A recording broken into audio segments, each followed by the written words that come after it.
bagai cahaya mentari hangat memelukku, damai di jiwaku. Oh, lembut indah tutur katamu, terangi jalanku, menghibur hatiku, memberi pengharapan untuk selamanya, sampai selamanya. Perkataanmu Shalom Ham, selamat datang di Persekutuan POFH. siang dan malam selalu ku renungkan, janjimu yang indah ku berjalan di dalamnya.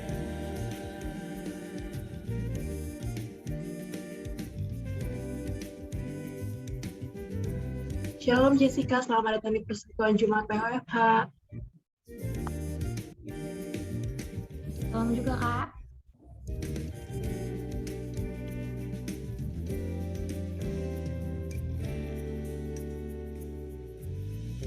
Ku ingin selalu mendengar suaramu, dan ku renungkan setiap waktu, sebab kau milikku.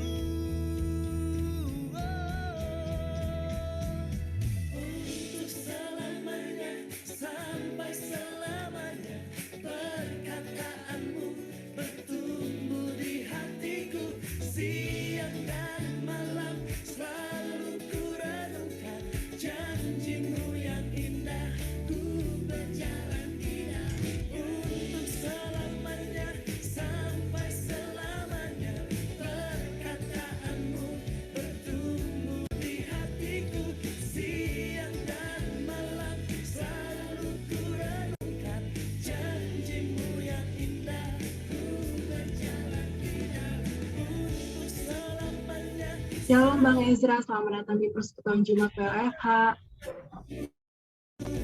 di hatiku, siang dan malam selalu ku renungkan, janjimu yang indah ku berjalan di dalamnya.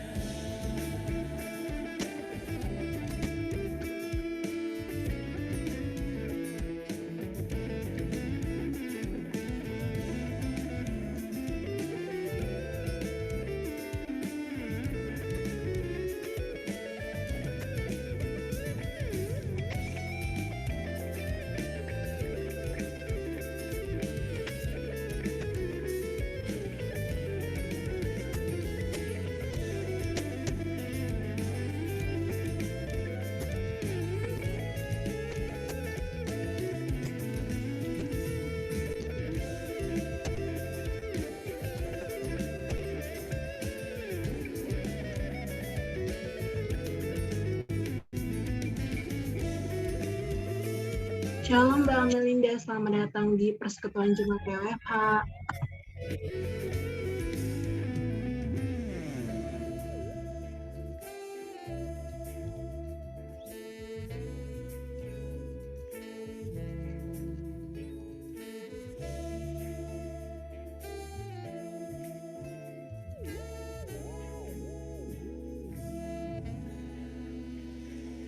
Shalom Mbak Keana, selamat datang di Persekutuan Jumat POFH. Shalom juga kepada Ruth, selamat datang di Persekutuan Jumat POFH.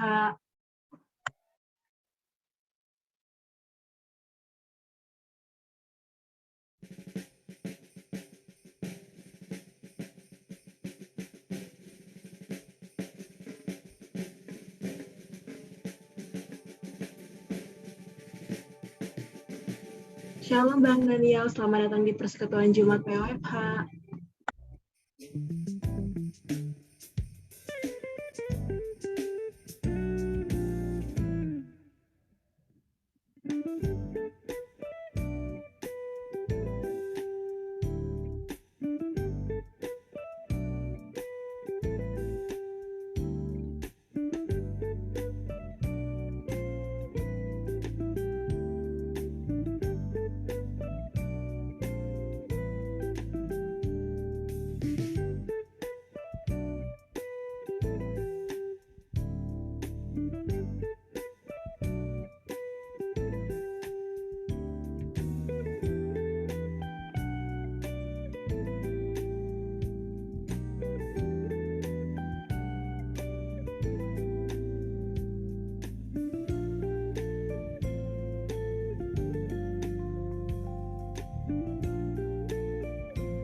kepada Abang, Mbak, dan teman-teman, ibadah persekutuan Jumat akan segera dimulai. Terima kasih.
Shalom teman-teman semuanya. Sebentar kita akan memulai ibadah kita. Mari sejenak kita mengambil satu doa pribadi untuk mempersiapkan hati dan pikiran kita. Supaya kita mengetahui apa yang Tuhan mau sampaikan kepada kita masing-masing melalui firman-Nya yang akan kita dengar nanti. Aku persilakan kepada teman-teman semua untuk mengambil saat teduh sejenak. Saat teduh dimulai.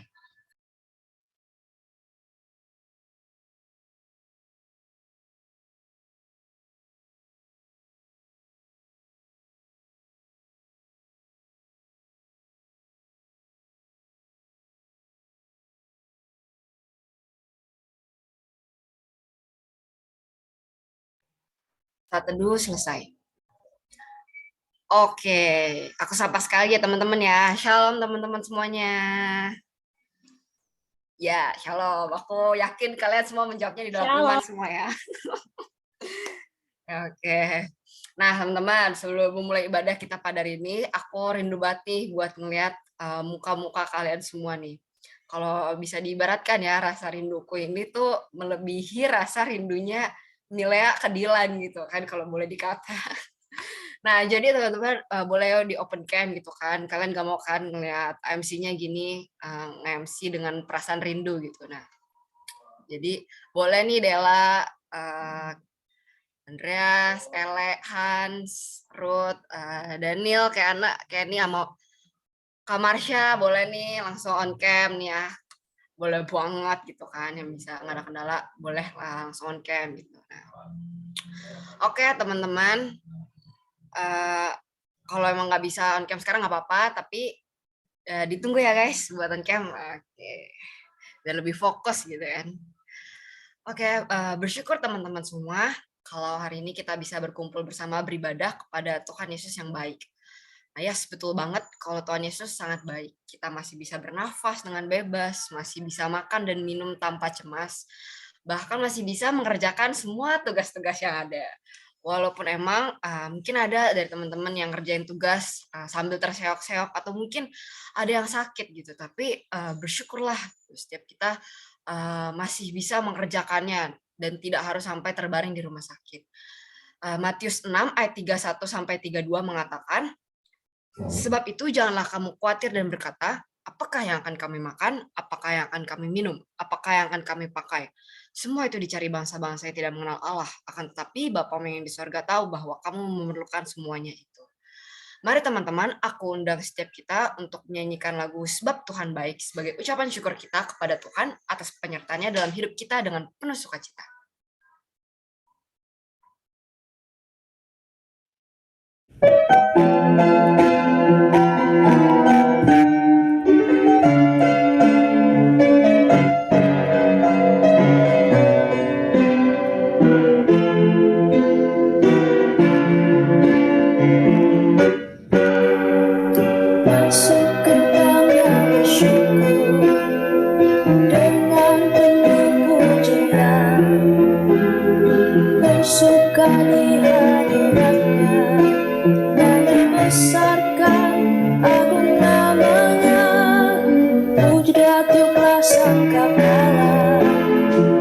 Musik dan tarian. Semua makhluk di bumi di surga dengan senang hati naikkan pujian, sebab Tuhan baik, sebab Tuhan baik, sebab Tuhan baik, anugerahnya kekal selamanya. Sebab Tuhan baik, sebab Tuhan baik, sebab Tuhan baik, anugerahnya kekal selamanya.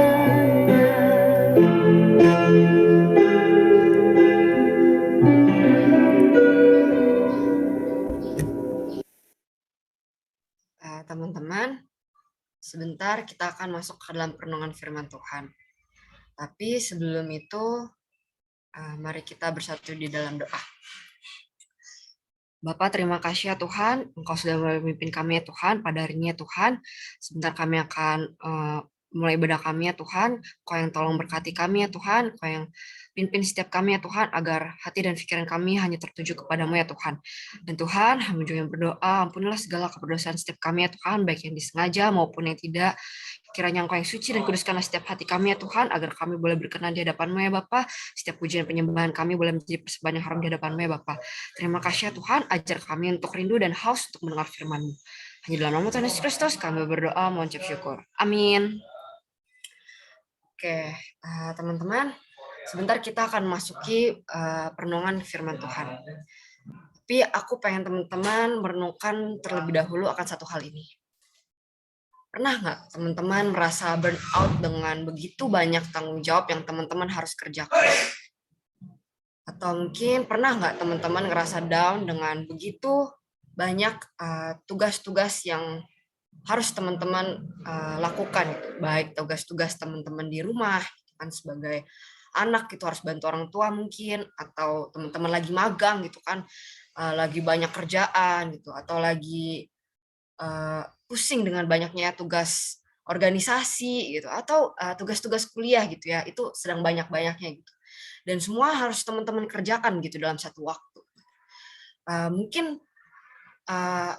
aku pikir kalian semua pasti merasa hal-hal ini gitu ya, pernah merasa yang hal-hal yang kayak gini. Dan yang aku ingin tanyakan gitu, kepada siapakah gitu teman-teman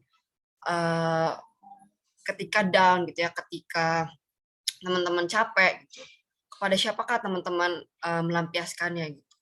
Apakah teman-teman bermain game gitu kan untuk menghilangkan rasa capek teman-teman gitu, atau teman-teman nonton Netflix gitu kan, atau mungkin teman-teman hangout gitu bareng keluarga atau bareng teman-teman yang lain gitu, atau justru teman-teman nangis sendirian di kamar gitu. Bagiku pribadi, kekuatan sumber utamaku itu adalah Yesus Kristus. Ketika aku down, ketika aku capek dan aku lelah, gitu ya, aku datang ke hadiratnya mencurahkan segala isi hatiku kepadanya. Gitu.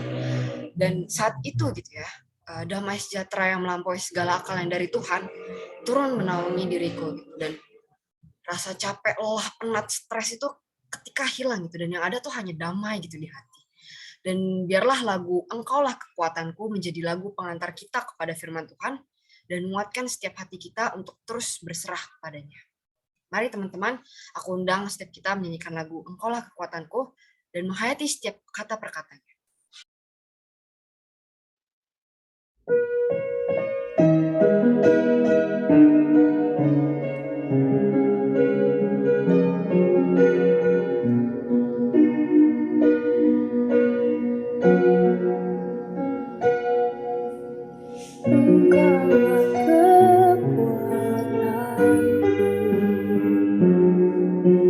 Tempat perlindunganku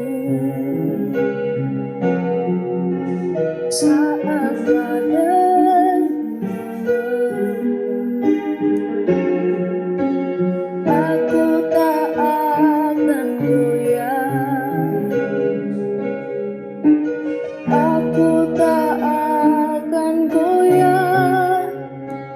kau sertaku.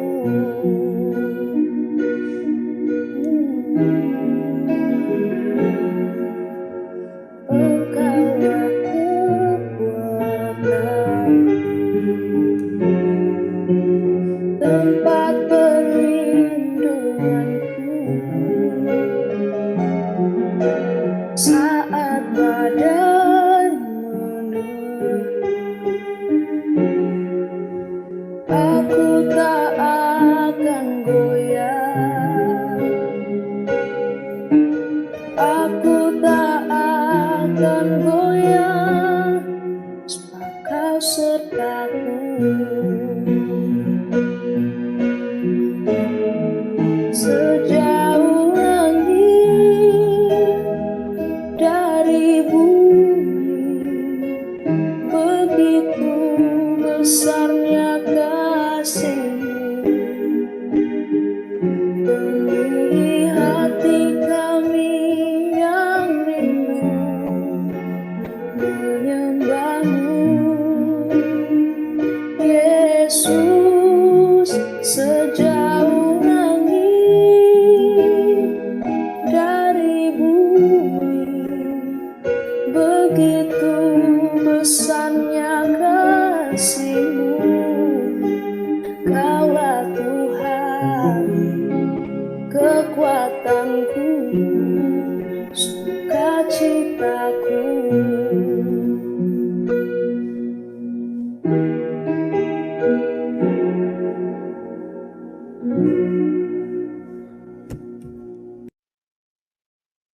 Pada Kalina, aku persilakan. Mari adik-adik kita berdoa. Tuhan, terima kasih di siang hari ini kami dapat berkumpul bersama untuk istirahat, untuk teduh ya Tuhan, di hadapan-Mu dalam persekutuan bersama di kampus ataupun lewat online ini ya Tuhan, bersama-sama dengan teman PO FAUI. Tuhan, kami mau meneliti akan kehidupan kami yang saat ini ya Tuhan sedang terjadi di tengah-tengah pandemik yang orang sebut sebagai toxic productivity. Kami mau melihatnya dalam terang firman-Mu supaya kami dapat dibebaskan dari kecenderungan yang merusak hidup kami ini ya Tuhan. Pimpin kami Tuhan dengan Roh-Mu yang kudus, terangi hati dan pikiran kami. Pimpin kami, baik kami yang membawakan maupun yang mendengar. Dalam nama Yesus kami berdoa. Amin. Ya, jujur saya pribadi baru mendengar istilah toxic productivity dan syukur sekarang mudah mencari apa artinya di Google.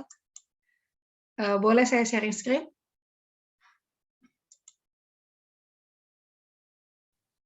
Ya, saya akan boleh. Ya, saya akan memulai dengan apa itu toxic productivity ya.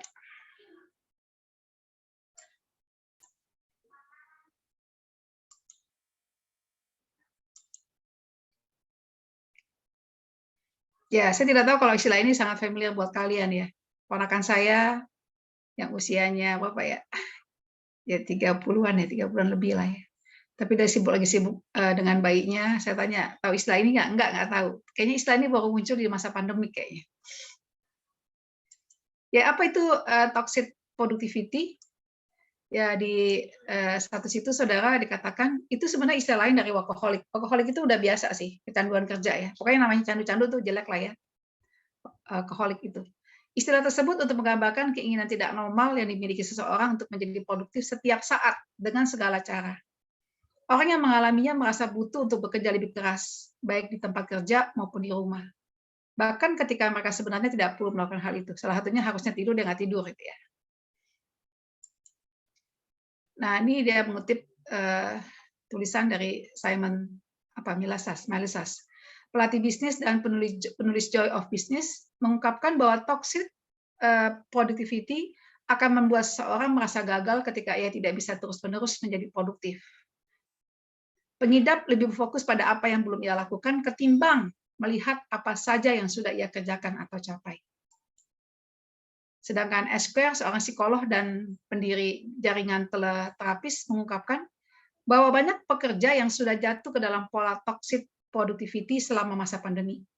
Hal itu karena pembatasan aktivitas dan ruang gerak membuat mereka memiliki waktu luang yang banyak yang belum pernah dimiliki sebelumnya. Dulu kalau mau ke UI, saudara, saya dari Bekasi butuh waktu 4 jam bolak-balik. Sekarang mau ke UI cuma butuh waktu 1 menit, klik aja, langsung masuklah bersama-sama dengan kalian POFA di ruang virtual. Namun alih-alih bermalas-malasan, mereka yang beruntung yang masih memiliki pekerjaan malah bekerja lebih keras agar merasa layak, berguna, dan memiliki kendali. Nah, menurut Esquire ya, toxic productivity ini justru bisa menyebabkan kamu mengalami burnout yang malah membuat kamu menjadi kurang produktif. Selain itu, Milasas juga menambahkan bahwa produktivitas berlebih juga akan mempengaruhi hubungan kamu dengan orang lain. Kamu mungkin menjadi pemarah dan frustrasi dengan orang-orang di dekat kamu. Ya, kalau saya boleh bertanya sejenak, apakah kalian sudah terkena toxic productivity ini? Ya, contoh praktisnya seperti ini, saudara. Pernahkah kalian berada di depan layar laptop 1 harian penuh untuk belajar atau mengerjakan suatu hal yang menurut kalian produktif dan mengesampingkan kebutuhan makan, minum, tidur, bahkan kamar mandi? Semua ditunda. Pernahkah teman kalian berkata, kamu sibuk terus kalau diajak main? Atau mereka jadi malas mengajak kamu lagi karena berbagai alasan yang kamu lontarkan. Sibuk organisasi lah, sibuk mengerjakan tugas lah, atau kesibukan-kesibukan produktif lainnya. Ada yang merasa seperti ini? Boleh taruh emoticon di layarnya.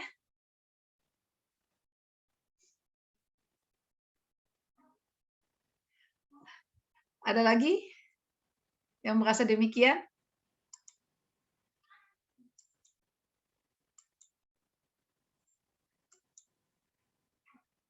Oke, beberapa ya. Ya, tadi saya mau bercanda, saudara. Saudara yang ikut persekutuan kayaknya sih nggak kena toxic lah ya, productivity. Kalau nggak, saudara lagi di depan laptop sekarang, lagi kerja. Sayanglah 1 jam 2 jam dipakai buat ikut persekutuan. Seperti itu gitu ya. Nah, kembali saudara, kita lihat lebih jauh dulu tentang toxic ini. Saya ambil dari situs yang lain yang lebih sistematis menjelaskan. Ciri-ciri dari toxic productivity ini adalah, pertama, bekerja berlebihan hingga membahayakan kesehatan dan mengganggu hubungan sosial dengan orang lain. Perhatikan kata berlebihan, dan itu hanya membahayakan hal-hal penting lainnya. Kesehatan, saudara. Kesehatan itu mahal, saudara. Dan sangat-sangat penting. Dan mengganggu hubungan sosial dengan orang lain. Ini ditandai dengan berbagai keluhan dari orang sekitar kita, bahwa kita terlalu sibuk. Entah orang tua kita, adik kita, kakak kita, teman kita. Dan kita juga mulai merasakan sakit yang berhubungan dengan penundaan kebutuhan dasar, seperti terkena MAH akibat sering menunda makan. Jadi kita mulai mengalami sakit, saudara ya. Salah satu kalau menunda makan sakit malam. Yang kedua, ciri-ciri dari toxic productivity, saudara, adalah ekspektasi yang tidak realistis terhadap diri sendiri. Seringkali membuat kita tidak mampu untuk beradaptasi dengan perubahan yang ada, karena kita telah menetapkan sebuah standar yang tinggi untuk mencapai tujuan kita. Saya harus kerjakan A, saya harus kerjakan B. Saya harus ikut organisasi 2 atau 3 di kampus dan sebagainya, untuk memenuhi CV dan sebagainya. Pada masa pandemi seperti sekarang ini, tentu saja hal tersebut dapat menjadi berbahaya. Bagi mahasiswa, ketidakmampuan untuk beradaptasi akan sistem perkuliahan yang baru akan memicu sebuah stressful condition dan dapat membahayakan status mental. Ya, saya tadi lagi belajar ya, saudara ya. Seberapa penting ya topik ini buat kalian gitu ya. Tapi kalau baca-baca ya memang bahaya sih. Stres, saudara, bahaya stres itu. Apalagi kalau sampai kepada depresi. Bisa sampai kepada apa ya? Ya lumpuh ya. Dan paling bahaya lagi kalau sampai bunuh diri, saudara. Sangat takut tidak produktif. Sangat takut untuk gagal. Padahal, saudara, gagal itu manusiawi kok. Kalau kalian gagal, jangan depresi ya, jangan frustasi ya. Jangan ya. Gagal itu nggak apa-apa kok. Kita bukan Tuhan soalnya. Yang ketiga, merasa kesulitan untuk beristirahat. Hal ini ditandai dengan munculnya rasa bersalah apabila beristirahat setelah seharian penuh bekerja atau berkegiatan. Wah, ini bertentangan dengan Alkitab, saudara. Alkitab mengatakan enak tidurnya orang yang bekerja. Jadi kalau saudara mulai habis kerja keras, kemudian takut istirahat, nggak mau istirahat, nah hati-hati, udah kena jeratnya workaholic ini. Semua waktu harus dipakai untuk bekerja. Kerja menjadi tuan buat kita. Seperti itu. Kerja bukannya untuk hidup, tapi hidup untuk kerja.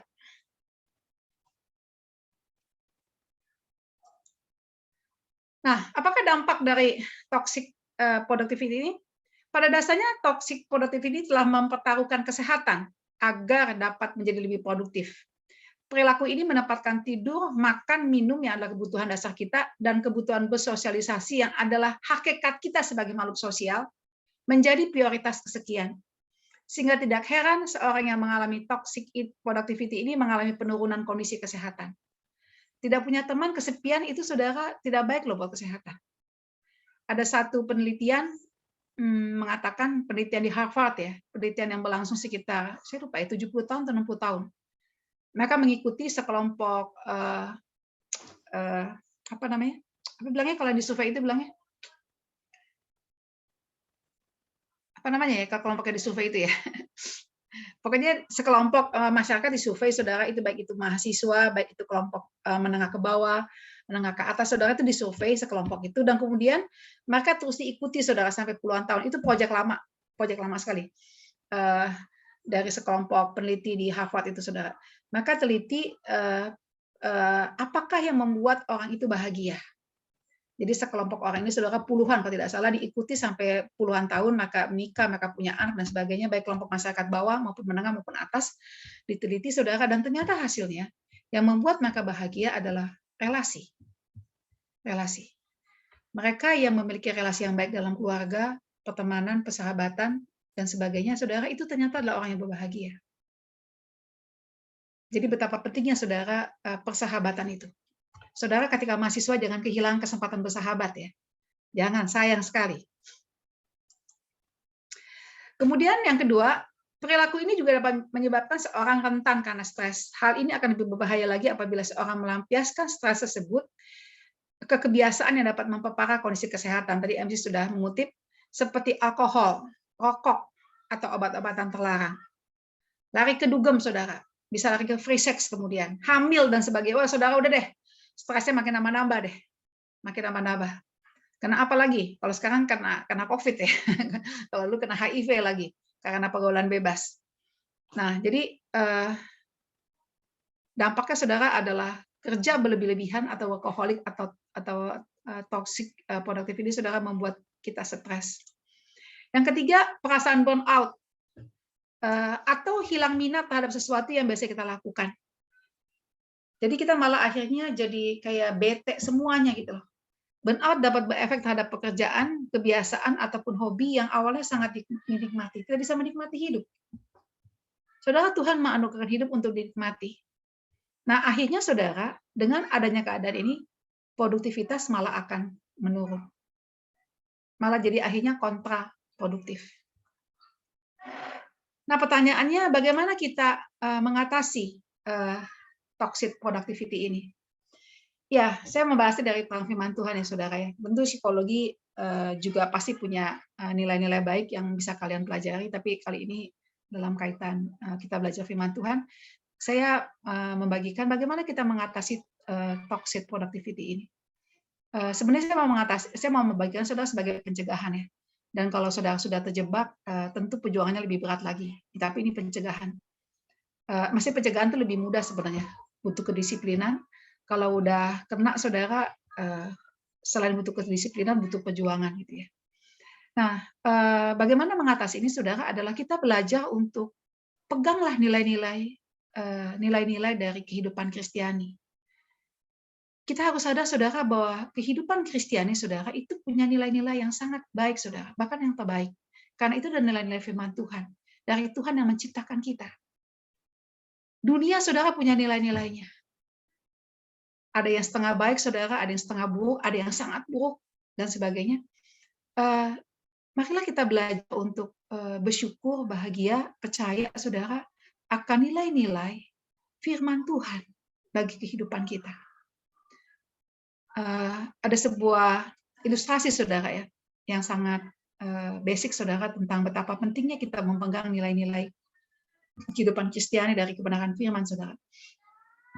Ilustrasi itu mengatakan begini, saudara. Misalkan kita beli mobil, ambillah itu mobil mahal, saudara, BMW. Bukankah hidup manusia sangat berharga, saudara? Ambillah mobil BMW, bukan bajai merah warnanya, saudara ya.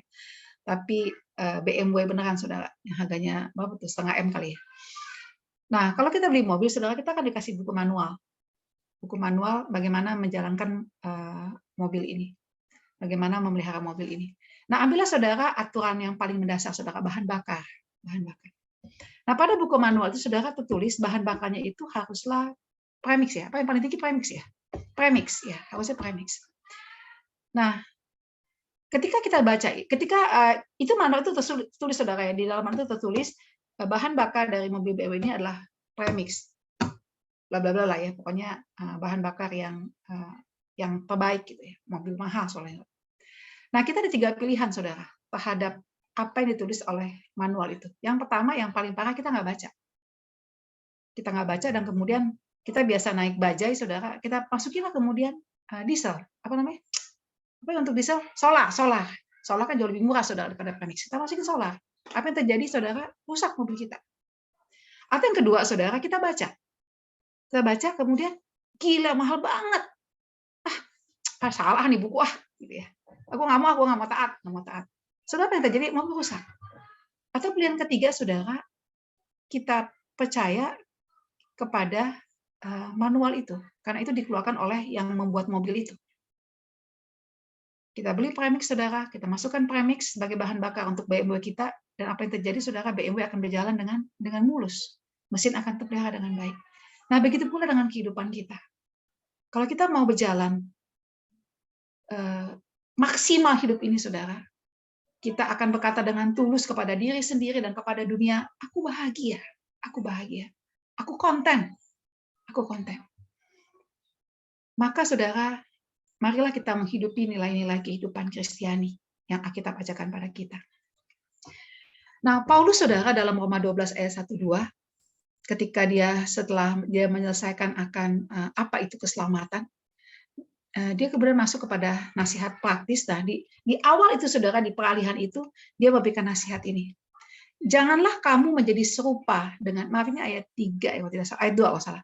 Janganlah kamu menjadi serupa dengan dunia ini, tetapi berubahlah oleh pembaharuan budimu, sehingga kamu dapat membedakan manakah kehendak Allah, apa yang baik, yang berkenan kepada Allah, dan yang sempurna. Jadi sadari saudara, dunia itu mau membentuk kita. Janganlah kamu menjadi serupa, itu artinya dunia mau memforma kita saudara, membentuk kita. Dunia dengan segala falsafahnya, dunia dengan segala gaya hidupnya saudara, membentuk kita. Nah, saat ini ternyata selain virus COVID, ternyata juga ada racun dari produktivitas. Sebenarnya nggak salah kan? Tapi ternyata saudara, ada racun sekarang yang pengen membentuk hidup kita menjadi orang yang gila kerja seperti itu. Nah, bagaimanakah jalan keluarnya? Dikatakan berubahlah oleh pembaharuan budimu. Harus dilawan saudara, lawan dari dalam, dari pembaharuan budi. Nah, pembaharuan budi saudara yang bisa mengerjakan itu hanyalah firman dan Roh Kudus. Hanyalah kebenaran firman, hanyalah nilai-nilai Kristiani yang bisa membuat kita saudara itu teguh, yakin, dan kemudian berani beda dan percaya kok. Hasilnya akan jauh lebih baik.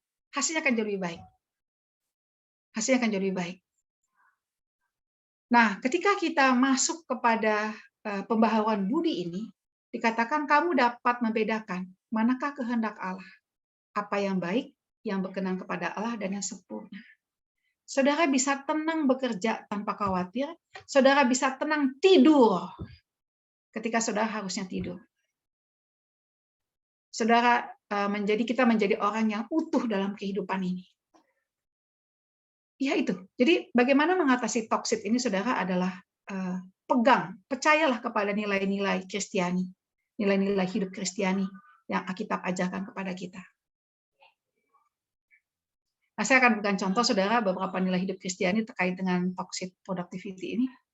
Yang pertama, hidup bukanlah sebuah kompetisi. Jadi untuk apa saling berlomba? Jadi di artikel itu, saudara, sebetulnya salah satu yang mendorong orang untuk workaholic, saudara, itu adalah melihat hidup ini perlombaan, saudara. Harus lebih baik daripada yang lain. ternyata saudara, Alkitab tidak pernah mengajarkan kita untuk lebih baik daripada yang lain. Maksudnya lebih hebat ya, lebih hebat. Tidak. Alkitab hanya mengajarkan pada kita, berikan yang terbaik dari dirimu. Give the best of yourselves. Bukan be the best from others. Bukan ternyata, bukan saudara. Saya pikir-pikir saudara, sebenarnya tidak benar tuh ketika sekolah menetapkan ranking. IQ orang beda-beda kok. Ada orang IQ-nya saudara seperti orang yang dikasih 1 talenta. Ada orang IQ-nya 2 talenta, saudara. Ada orang IQ-nya 5 talenta. Kalau IQ 140, saudara, bagi dia nilai A itu gampang sekali. Tapi bagi kita yang IQ-nya 100, saudara, nilai A itu susah. Tapi ternyata yang Tuhan tuntut bukanlah kita menjadi orang yang paling hebat dari yang lain. Enggak. Berkompetisi terus. Mau paling kaya, mau jadi paling tinggi nilainya, mau jadi apa saudara, paling banyak aktivitasnya. Bagi orang pintar, saudara, mungkin dia bisa kali aktif di 2-3 organisasi dan ujiannya terbaik. Tapi bagi kita yang tidak terlalu pandai, mungkin kita cuma sanggup 1 organisasi kali untuk kita masukin. Jadi hidup bukanlah sebuah kompetisi. Jadi untuk apa kita saling berlomba? Ya ini perenungan saya, saudara, ketika saya kerja waktu itu. Di tempat kerja saya, saudara, ada teman saya, saudara, kalau ngitung cepat banget, saudara. Itu tangannya tuh zaman dulu pakai kalkulator ya. Ya sekarang juga kalkulator. Itu dia kalau baca kalkulator nggak pakai ngelihat, saudara. Ini saya dulu teknik sipil ya, jadi saya ngitung bangunan. Itu kalau ngitung cepat banget, saudara. Dan saya merasa nggak nyaman gitu. Saya merasa tidak, lebih tepat saya merasa insecure berdampingan kerja dengan dia. Saya merasa saya kalah hebat dari dia. Nah, saya bersyukur saya saat teduh dari ayat ini. Dan aku melihat bahwa segala jerih payah dan segala kecakapan dalam pekerjaan adalah iri hati seorang terhadap yang lain. Ini pun kesia-siaan dan usaha menjaring angin. Jadi kata jerih payah, saudara, kata iri hati ini dalam terjemahan lain, saudara, itu adalah rival, persaingan. Jadi kalau saudara dan saya bekerja dengan keras, itu karena kita bersaing dengan teman kerja kita, saudara, Alkitab mengatakan kesia-siaan, usaha menjaring angin. Jadi motivasi itu penting loh. Motivasi penting. Nah, kalau begitu apakah kita malas-malasan? Tidak. Di ayat yang kelima, Amsal juga mengatakan orang yang pemalas akan makan tangannya sendiri. Itu juga nggak boleh. Nah, kalau begitu bagaimana? Nah, dalam ayat yang berikutnya, saudara, ini implisit ya. Segenggam ketenangan lebih baik daripada 2 genggam jerih payah dan usaha menjaring angin. Nah, segenggam ketenangan, saudara, still ini, saudara, itu adalah orang yang bisa menghidupi firman dalam pekerjaannya. Nah, menghidupi firman dalam pekerjaannya, saudara, maaf saya tidak tulis ayatnya ya. Seperti Kolose 3 ayat 23, apapun yang kamu perbuat, perbuatlah seperti untuk Tuhan, bukan untuk manusia. Giving the best. Nah, ketika kita giving the best, saudara, kita ngalamin peace gitu. Kita bukan khawatir nggak lulus, khawatir kalah dari teman, enggak. Tapi fokus kita ke Tuhan, saudara. Dan kita berharap kepada Tuhan.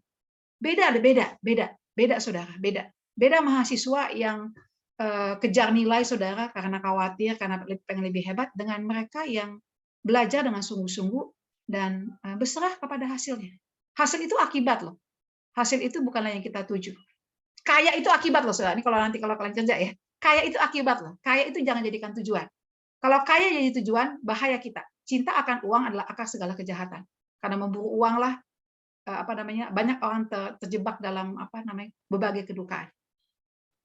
Jadi kaya, nilai tinggi dan segala macam, saudara, itu akibat. Tapi yang kita kejar, saudara, adalah hidup menyenangkan hati Tuhan. Hidup bagi Tuhan. Kalau Tuhan berkenan, Dia ingin membuat kita, saudara,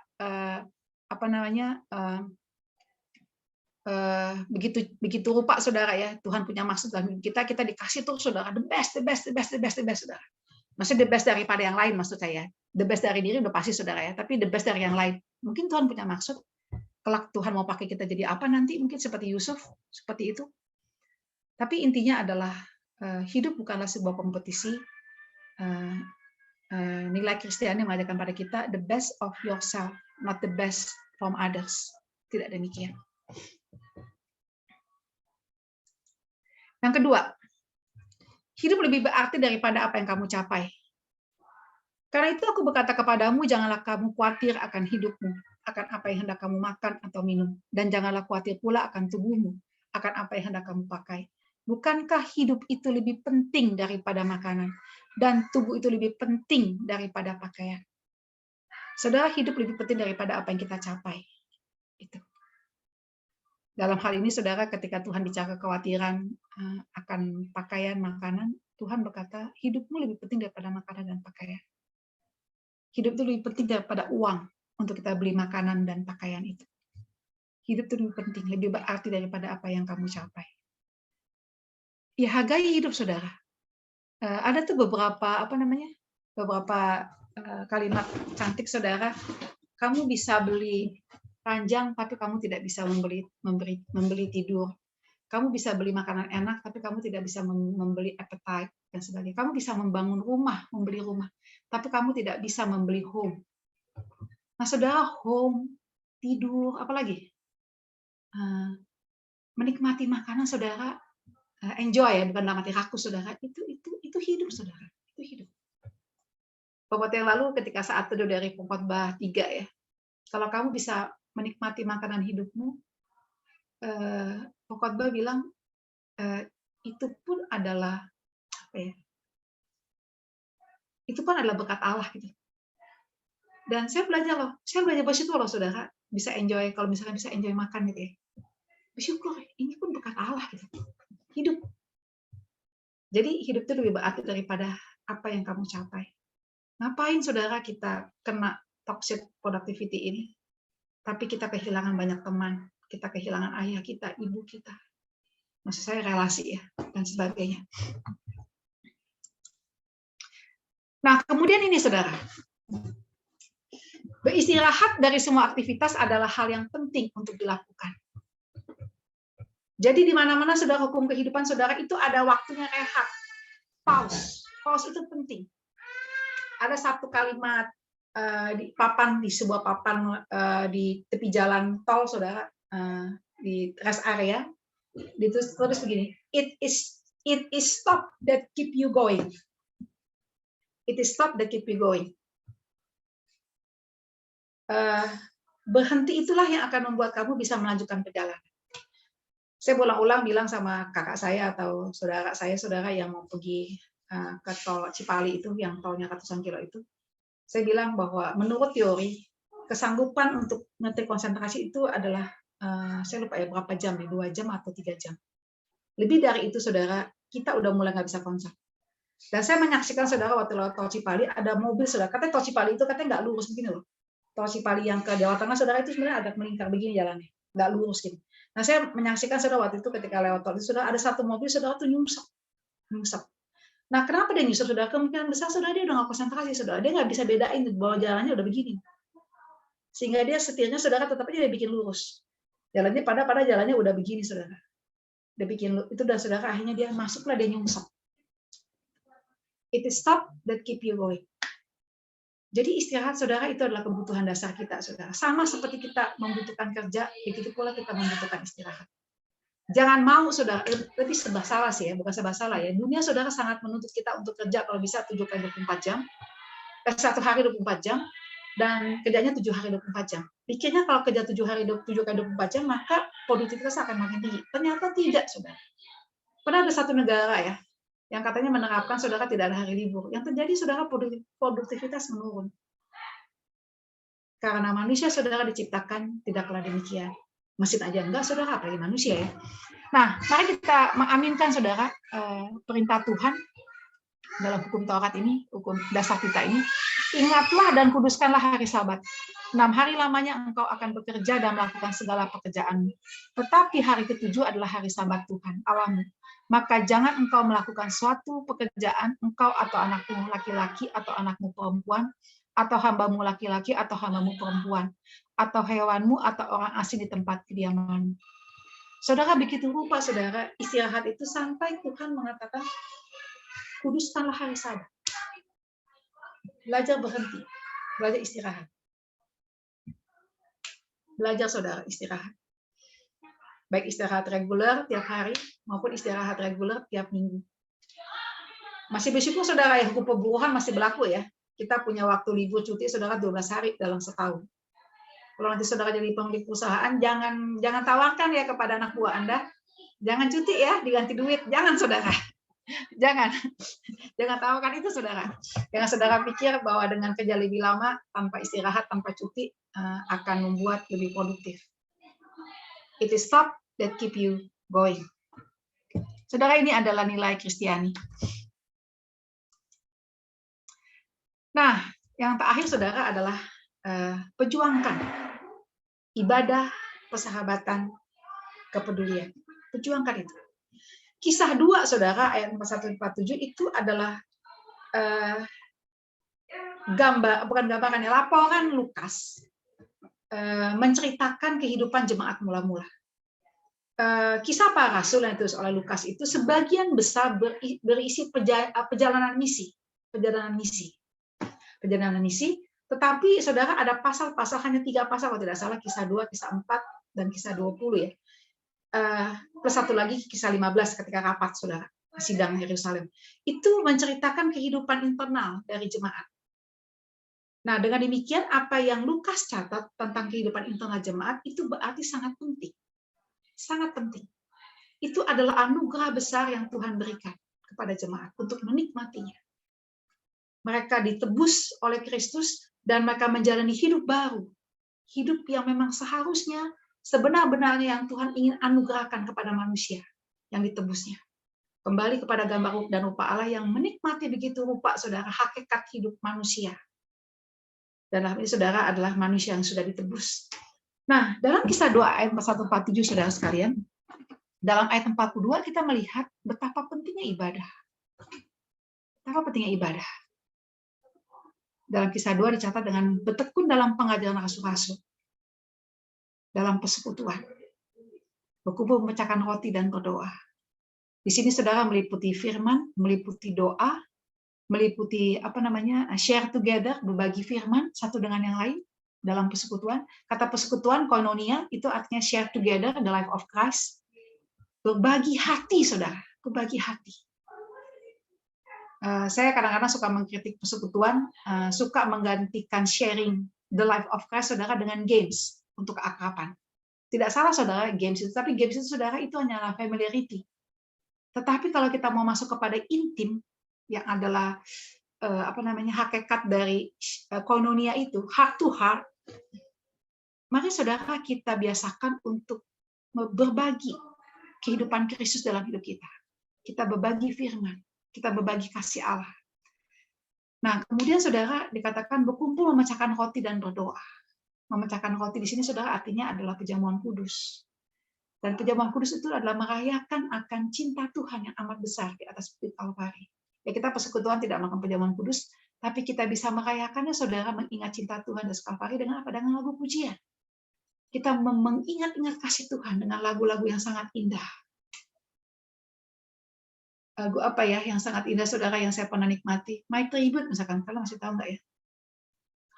How can I say thanks for the things you have done for me? With His blood, He has saved me. With His power, He has raised me. Indah sekali loh saudara. Kalau kita bisa nyanyikan lagu itu saudara sambil menangis bahkan. To God be the glory. Nah seterusnya saudara sekalian. Nah berdoa. Nah saudara sekalian, perjuangkan ibadah. Ini adalah nilai-nilai yang penting dalam hidup kita saudara. Jangan mau ini diambil dengan bekerja. Bahkan dengan pekerjaan pelayanan juga jangan mau, saudara. Jangan mau. Jangan mau kesempatan Anda untuk bersekutu, untuk beribadah, saudara, itu diambil oleh rapat-rapat. Rapat berjam-jam. Persekutuan cuma 1 jam. Atau bahkan rapat berjam-jam, doanya cuma doa pembuka, doa penutup. Jangan, saudara. Nikmati indahnya doa, saudara. Nikmati. Saya berkali-kali, saudara, ketika pesan mahasiswa dan juga saat ini, menikmati loh, saudara. Indahnya persekutuan doa. Indahnya percaya satu dengan yang lain ketika mendengar doa dia. Jadi saya ada satu cerita dikit saudara. Ada satu teman saya saudara, anaknya disiplin banget saudara. Disiplin banget. Saya sebut namanya lah, kalian bisa googling lah. Dia sekarang dosen saudara, dosen di Teknik UI, namanya Yuskar Lase. Anaknya pintar, disiplin. Lulus dari Teknik UI saudara, dia langsung masuk Lemtek. Lemtek itu yang bangun-bangun UI saudara. Dan kemudian setahun kemudian kalau tidak salah dia ngambil doktor. Dia termasuk dokter paling muda kali yang lulus dari angkatan kami saudara, PhD di Perancis. Nah dia disiplin banget saudara. Waktu itu kami rapat persekutuan, mulai terlambat, dan akibatnya selesainya juga terlambat. Nah sebelum selesai Dia izin, gue izin dulu ya, gue ada kerjaan lain. Waktu itu saya sempat pikir gitu dalam hati. Waktu itu saya ketua ya, dia sesi acara PJ.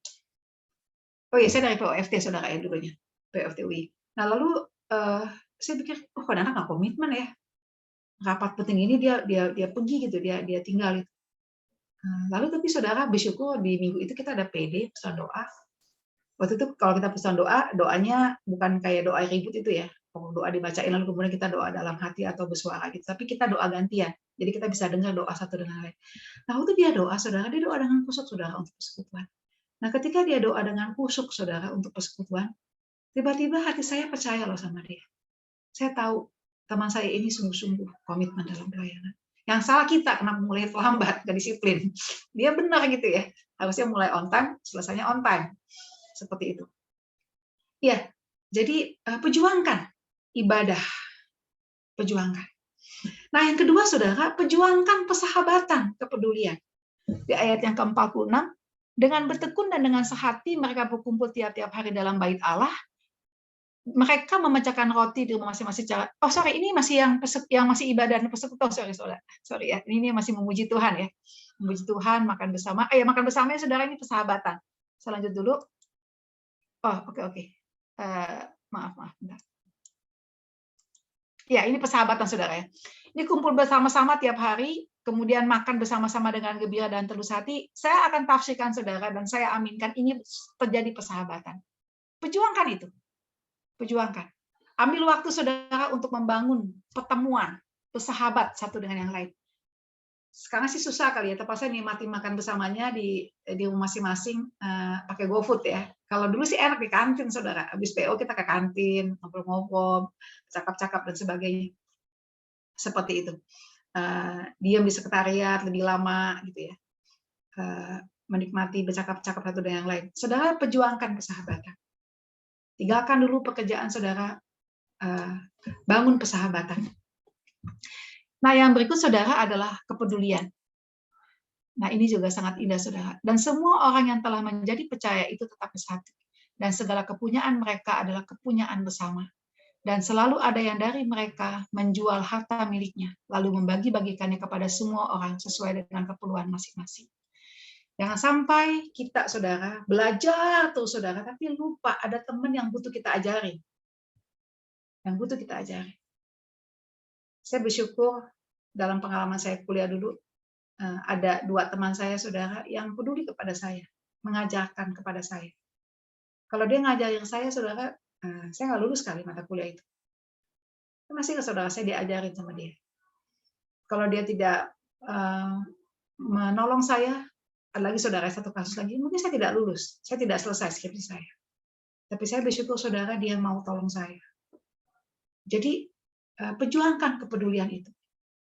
Belajar untuk peka kepada intervensi ilahi. Saudara mungkin lagi sibuk nih kerja nih. Tapi kemudian orang tua kalian minta bantuan. Adik kalian minta bantuan. Teman kalian minta bantuan. Saudara belajar peka bahwa yang Tuhan mau kita kerjakan saat itu adalah berhenti kerja. Bantu dia. Itu istilahnya intervensi ilahi. Ya. Belajar peka, saudara. Belajar untuk peduli. Nah, jemaat mula-mula adalah jemaat yang digambarkan, saudara. Mereka punya kepedulian sangat tinggi. Mereka berani jual harta mereka untuk berbagi kepada yang lain. Saudara, itu pengorbanan, saudara. Itu kepekaan, bisa melihat orang ini butuh. Dan kemudian kita digerakkan Tuhan untuk memenuhi kebutuhan dia. Ya betul. Ya. Perjuangkan kepedulian. Kemarin saya lagi diskusi sama teman saya tentang satu pekerjaan. Pakai Zoom, saudara. Jadi agak kesmil lah kalau pakai Zoom kan diskusinya kan. Nah, ketika saya lagi diskusi itu pakai HP, saudara, pakai Zoom atau HP. Telepon masuk, saudara, dari teman saya. Saya bimbang. Aku tolak, apa aku terima gitu ya. Dan puji Tuhan, saudara, saya nggak tolak. Saya nggak tolak, saya terima. Dan waktu itu saya cuma mau bilang gini nih, gue lagi ngomong serius sama teman gue satu kerjaan nih. Nanti ya gitu ya. Saya lagi mau ngomong gitu, saudara. Tapi saya yang keluar suka gini, ada apa gue? Gue mau ngomong gitu. Lalu saya masih nanya, bisa nanti nggak? Dia nggak jawab Iya, saudara. Padahal teman saya termasuk teman yang sibuk ya, teman yang istilahnya bukan suka ngerepotin orang gitu. Ketika dia nggak jawab enggak gitu ya, dia ya oke gitu. Dia nggak langsung jawab oke. Saya pikir ini kayaknya dia lagi susah banget nih. Sampai dia rela untuk istilahnya mengganggu saya gitu. Sekarang dia bilang saya lagi diskusi sama teman. Akhirnya dia bilang, ada apa? Aku bilang gitu. Lalu kemudian saya chat lah kepada teman saya yang lagi diskusi soal kerjaan itu. Dulu ya 15 menit, gue bilang ada telepon penting. Ya oke, dia bilang gitu. Lalu kemudian saudara, saya puji Tuhan loh, saya dengerin dia cerita. Dia lagi susah banget, lagi susah banget. Dan percakapan itu menolong dia saudara untuk ya relief lah ya, walaupun masalahnya tidak selesai. Dan saya keingat saat teduh tadi pagi kemarin ya, kalau kalian pakai ODB, apakah manusia sehingga engkau mengindahkannya? Saya pikir ya, kalau saya nggak GA, saudara, saya bersyukur loh, saudara. Saya jadi alat Tuhan untuk peduli menyatakan kepedulian Tuhan kepada dia. Dia merasa dalam kesusahannya Tuhan tidak peduli sama dia. Dia tetap susah dan sebagainya. Jadi akhir percakapan saya bilang, nggak kebetulan kali ya gue terima telepon lu, gue bilang, iya, lu bisa aja nggak angkat, dia bilang. Lu bisa aja nggak angkat, atau bisa aja lu tolak. Ya mungkin ini cara untuk Tuhan menyatakan kepada lu kali bahwa Tuhan peduli. Jadi gue dibuat nerima telepon lu, gue bilang. Dan kami ngobrolnya 1 jam, saudara. Percakapan saya sama teman saya itu akhirnya yang teman diskusi itu, Zoom itu saya putus sekalian, saudara. Ya, saudara, perjuangkan kepedulian. Di dunia yang egois ini, di dunia yang individualis ini, alangkah indahnya ketika orang-orang Kristen tetap pegang nilai-nilai Kristiani, nilai-nilai hidup Kristiani. Kita tetap jadi orang yang peduli kepada sekitar kita yang kesusahan. Seperti itu. Ya, yang berikut saudara adalah, ini bukan yang tadi ya. Mindfulness, ini saya ambil dari artikel itu, saudara. Mindfulness, saya cari artinya, saudara, itu adalah perhatian. Jadi, hidup itu jangan pakai kacamata kuda, saudara ya. Kacamata kudanya itu adalah toxic productivity itu ya. Jadi itu aja, tapi saudara belajar untuk perhatian. Perhatian saudara kepada diri kita, perhatian kepada sekitar. Peka saudara. Peka kalau tubuh Anda capek. Peka. Berarti tubuh Anda tuh sudah minta istirahat. Peka kalau perut Anda lapar. Kadang-kadang kalau kita terlalu fokus kepada kerja, saudara, kita lupa kita lapar. Kadang-kadang kita lupa pipis, saudara. Dan saudara tahu kalau lupa pipis berulang-ulang, yang terjadi apa? Infeksi saluran kencing. Dan itu jadi rese lagi tuh. Rese banget itu tuh kalau udah kena itu tuh. Rese itu, saudara, karena infeksi saluran kencing itu, saluran kemih itu. Ya, jadi kita belajar untuk bangun perhatian kita kepada diri kita, kepada sekitar. Jangan mau, saudara, kita dibutakan dengan kacamata kuda itu, sehingga kita tidak bisa menyadari apa yang sedang terjadi pada diri kita dan sekitar. Ya, mindfulness. Efesus 5 mengatakan, karena itu perhatikanlah dengan seksama bagaimana kamu hidup. Janganlah seperti orang bebal, tetapi seperti orang arif. Dan pergunakanlah waktu yang ada, karena hari-hari ini adalah jahat. Sebab itu janganlah kamu bodoh, tapi usahakanlah supaya kamu mengerti kehendak Tuhan. Tadi saya berikan contoh, saudara. Dan ayat yang terakhir, janganlah kamu mabuk oleh anggur. Anggur, saudara, membuat kita tidak mindfulness, saudara. Kalau kita mabuk, saudara, kita tidak sadar. Kita dikendalikan oleh alkohol itu, oleh anggur itu. Karena anggur menimbulkan hawa nafsu, tapi hendaklah kamu penuh dengan roh. Beda, saudara. Dipenuhi oleh anggur, saudara, kita akhirnya jatuh kepada hawa nafsu. Entahkah hawa nafsu itu sifatnya seksualitas kah? Entahkah hawa nafsu itu, saudara, sifatnya apa? Greedy, rakus? Ataukah apalagi greedy dalam hal uang, saudara? Dikendalikan oleh itu. Janganlah mabuk oleh. Oh ya, sekarang kan saudara lagi heboh ini ya, lagi heboh robotik itu ya, investasi dengan robotik. Banyak orang, saudara, lagi sedang gelisah, uangnya ratusan juta bahkan miliaran itu hilang, saudara. Ya, saya pernah kepikir loh, saudara sekalian, investasi seperti itu ya, entahkah itu juga forex ya, dan sebagainya. Ya, di satu sisi, saudara, memang menyakitkan kalau kita rugi, gitu ya. Kita rugi, kehilangan uang sekian banyak, ditipu orang dan sebagainya. Karena dalam hukum investasi katanya high return itu high risk. high risk, high return. Jadi kalau ada orang nawarin investasi kepada Anda, 1 hari dapat 1%, kan setahun berarti kan 360% ya, atau 1 bulan dapatnya 10%. Nah, saudara itu hati-hati aja deh. Itu kemungkinan dibohongin gede. Kemungkinan risiko besar itu gede. Bilangnya sama orang tua kalian, kalau orang tua kalian suka main investasi. Jangan mau terkecoh dengan tawaran-tawaran dapat bunga sebulan 10% atau 5% dan sebagainya.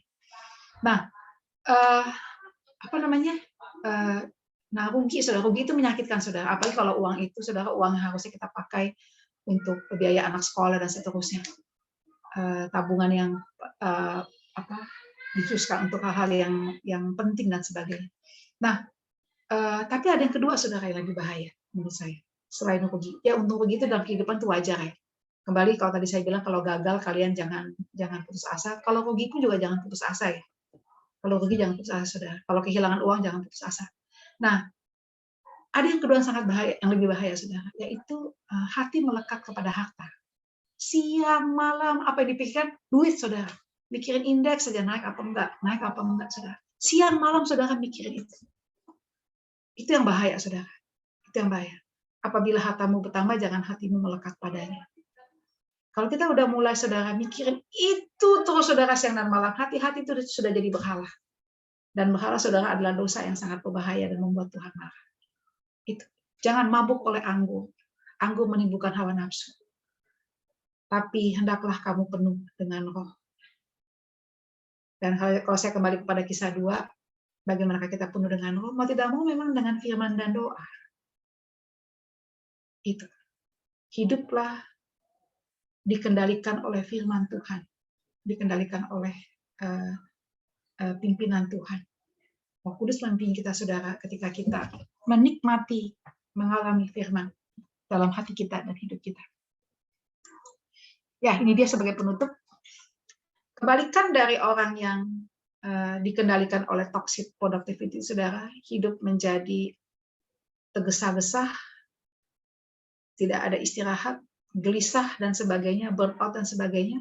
Sebaliknya saudara, mereka yang hidupnya dekat dengan Tuhan, yang kesukaannya ialah Taurat Tuhan dan merenungkan Taurat itu siang dan malam, dia akan menjadi seperti pohon yang ditanam di tepi aliran air, yang menghasilkan buahnya pada musimnya. Jadi bukan menjadi orang yang gila produktivitas, tapi menjadi orang yang dengan tenang berbuah. Dengan tenang berbuah. Dan buahnya saudara itu jauh-jauh lebih indah daripada mereka yang keranjingan kerja saudara. Karena bagaimanapun juga Alkitab mengatakan berkat itu dari Tuhan. Sia-sialah kamu bangun pagi-pagi tidur malam-malam, karena Tuhan memberikannya pada orang yang sedang tidur. Dalam arti berkat itu dari Tuhan. Jadilah mahasiswa Kristen, masa Kristen saudara, yang kalian tidak gasa-gusu, tidak caplok kiri, caplok kanan, kerjakan ini saudara. Tapi jadilah orang yang still, tenang. Kerjakan baik-baik tugas, tanggung jawab yang kalian yakin memang Tuhan kasih buat kalian. Tuhan kasih buat kalian kerjakan baik-baik, kalian nikmati firman yang menguatkan hati, yang menegur kita saudara, mengajar kita, dan terjadilah di tengah-tengah FAUI, kampus FAUI, atau nanti di dunia pekerjaan saudara, law firm dan sebagainya, di situ mereka akan menemukan orang Kristen yang adem hidupnya, adem, teguh dan adem, seperti pohon yang ditanam di tepi aliran air. Sejuk saudara, orang Kristen menghadirkan kedamaian, kesejukan, ketenangan, buah yang dinikmati oleh sekitar. Amin. Ya, mari kita berdoa.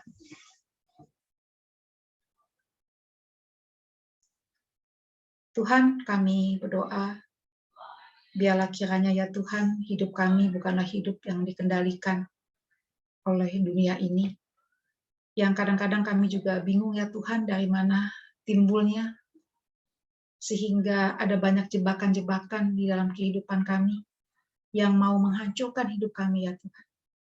Yang sepertinya pada mulanya itu kelihatan baik, tapi ternyata itu menghancurkan hidup kami.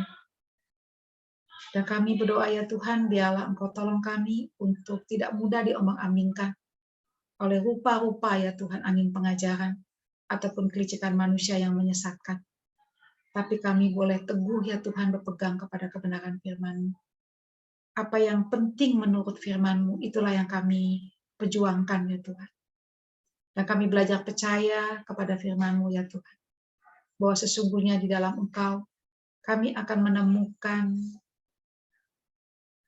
kehidupan yang betul-betul berbuah, betul-betul berguna ya Tuhan.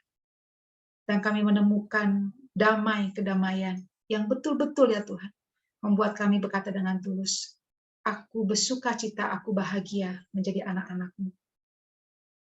Dan ya Tuhan, kami juga menjadi orang-orang yang Engkau pakai untuk menjadi berkat bagi sesama kami.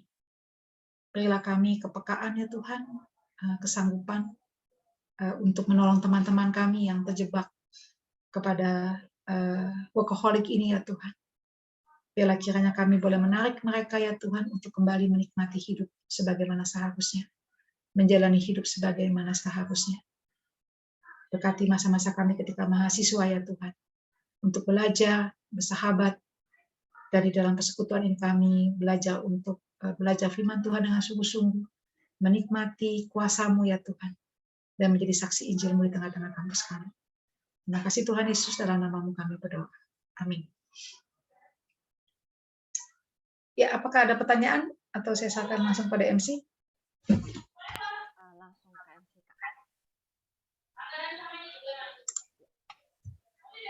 Terima kasih Kalina sudah boleh menyampaikan firman Tuhan.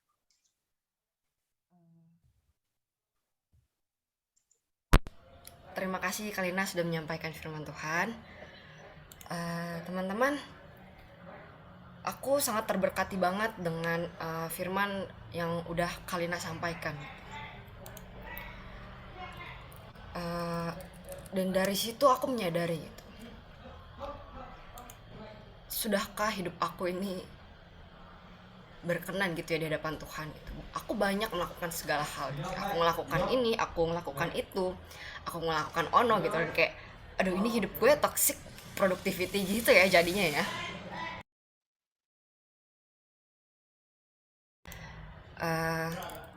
Dan aku pengen gitu teman-teman semua gitu merenungkan gitu saat ini ya, ngambil waktu sejenak gitu ya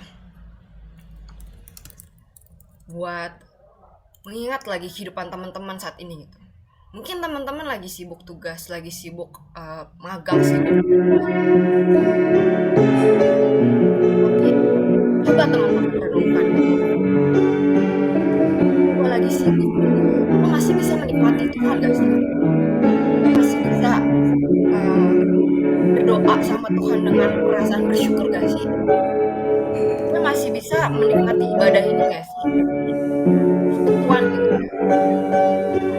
Gue nikmatin gak ya? Atau teman-teman justru selalu sibuk dengan kerjaan-kerjaan yang kamu lakukan? Coba teman-teman ambil komitmen gitu saat ini. Tengah kesibukan teman-teman gitu. Mau gak teman-teman mempersembahkan hidup teman-teman ke Tuhan dan berkata sama Tuhan, Tuhan, segala kegiatanku, segala pekerjaanku ini ya Tuhan, aku persembahkan buat Tuhan. Tuhan yang tolong kasih aku kekuatan, Tuhan yang tolong kasih aku sukacita kalau andalkan Tuhan.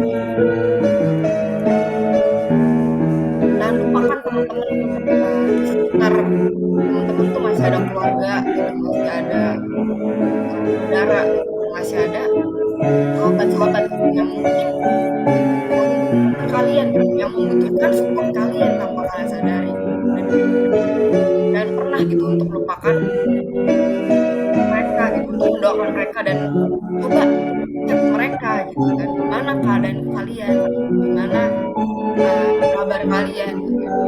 Coba kalian berikan waktu kalian buat mereka yang aku ajak teman-teman sambil merenungkan untuk menyanyikan lagu persembahkan ya.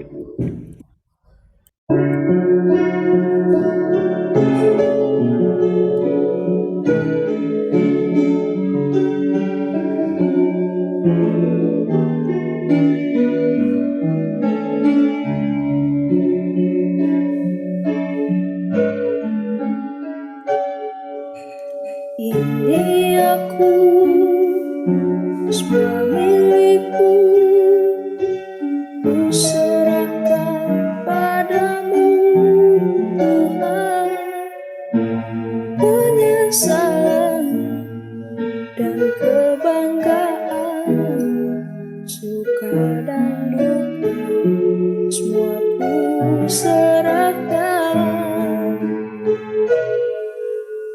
Yang telah lalu, yang akan datang, hasrat dan harapan yang terbayang, masa depan dan rencanaku, semua ku serahkan dalam tanganmu.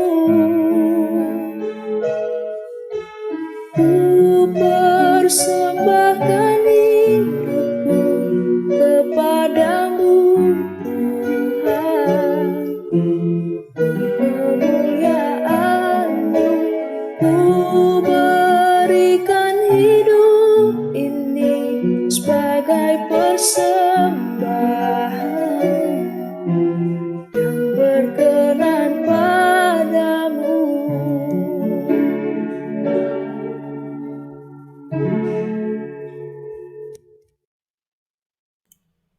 Kepada pendoa syafaat boleh dipersilahkan.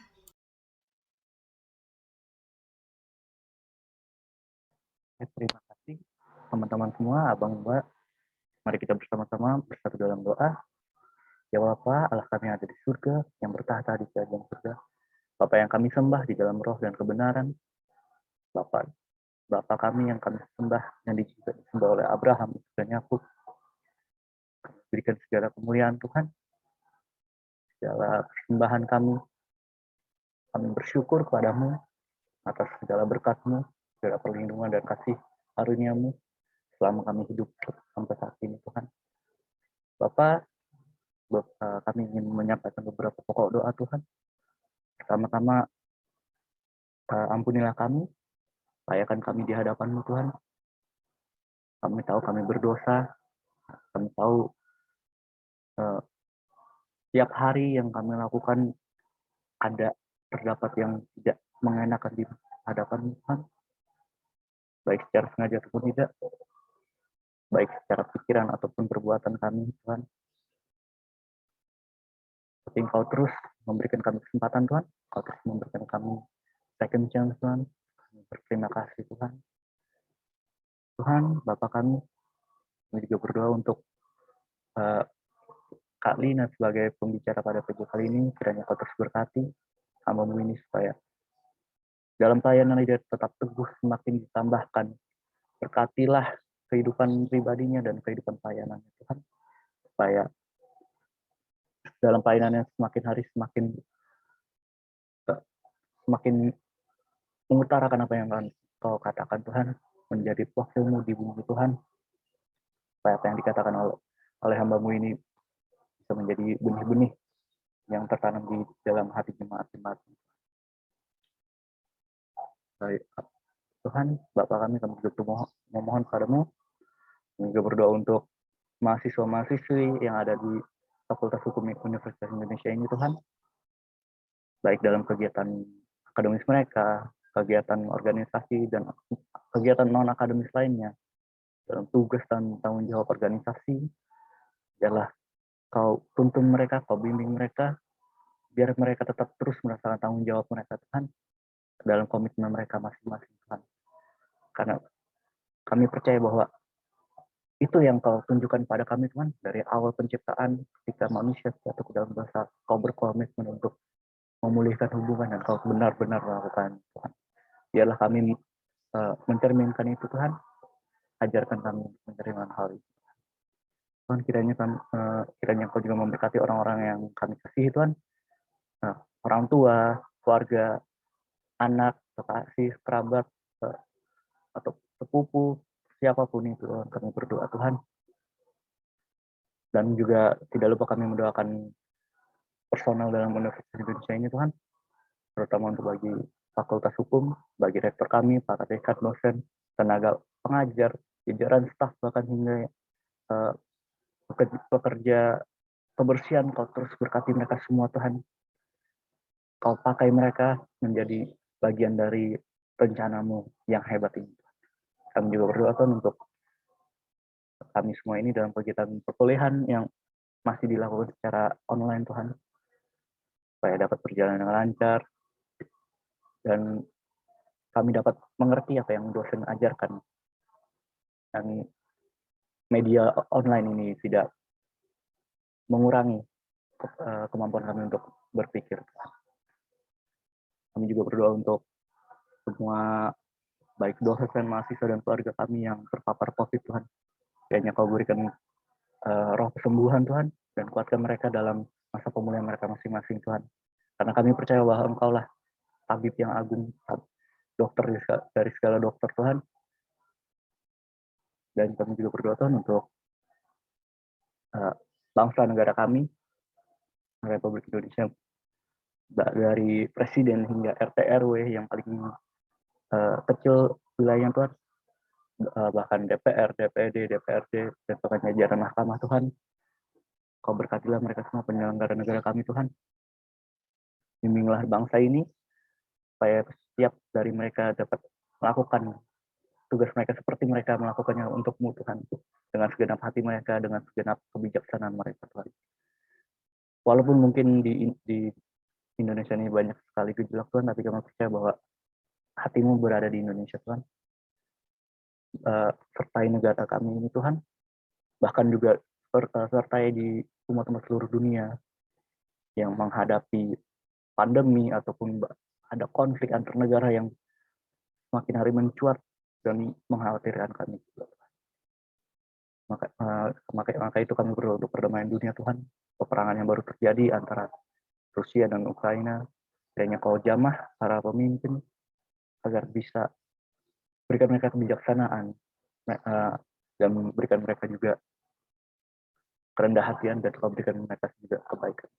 Karena kami percaya bahwa perdamaian adalah hal yang Kau bawa ke atas muka bumi ini, Tuhan.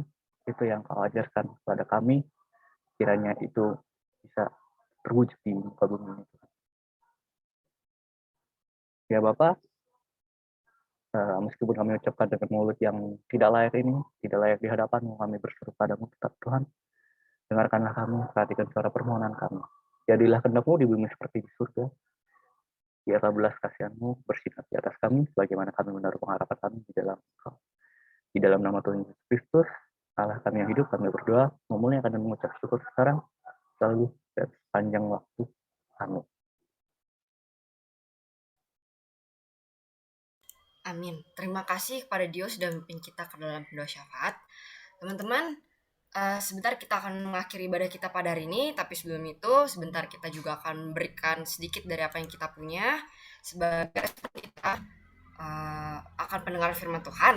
Dan kiranya setelah dari ibadah ini teman-teman boleh dibaharui komitmennya dan berkata setiap langkah kita dan keputusan kita boleh diatur dan dipimpin oleh Tuhan, agar setiap hidup kita boleh dipenuhi oleh Tuhan dan hati kita tetap tenang. Mari aku undang teman-teman semua untuk menyanyikan lagu Tiap Langkahku.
badai dunia menakutkan,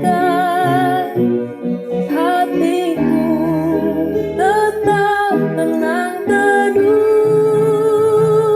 Tiap langkahku bukan Tuhan yang pimpin, ke tempat tinggiku diantarnya. Hingga sekali nanti aku tiba di rumah Bapa surga yang bakal, di rumah Bapa surga yang bakal.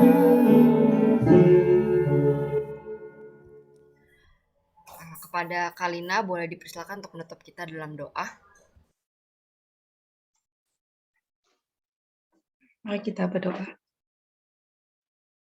Tuhan, betapa tenang hati kami ketika kami boleh percaya bahwa tiap langkah kami diatur oleh Engkau ya Tuhan. Kami sebagai mahasiswa adalah orang-orang muda yang belum berpengalaman. Dan dunia begitu banyak dengan segala kesempatan, tapi juga sekaligus tantangan dan bahayanya.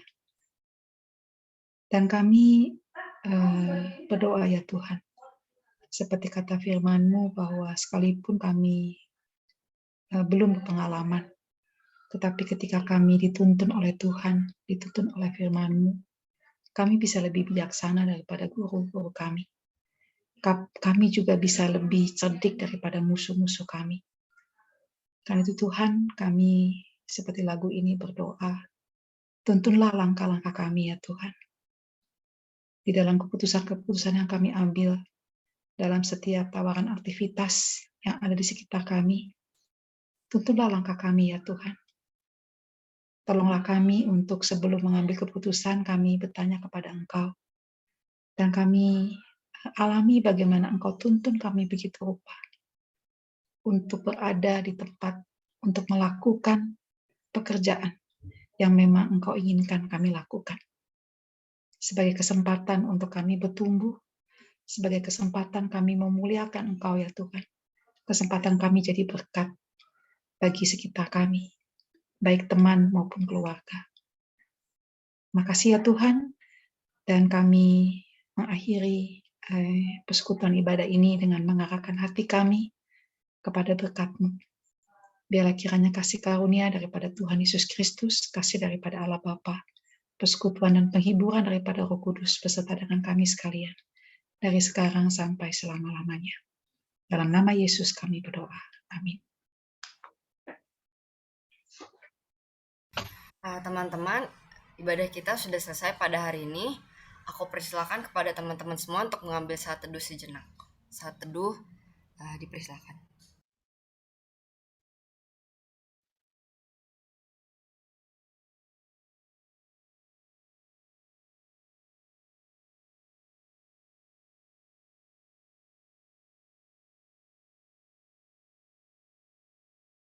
Saat teduh selesai. Kepada pengurus, Vina, aku persilakan waktu dan tempatnya. Oke,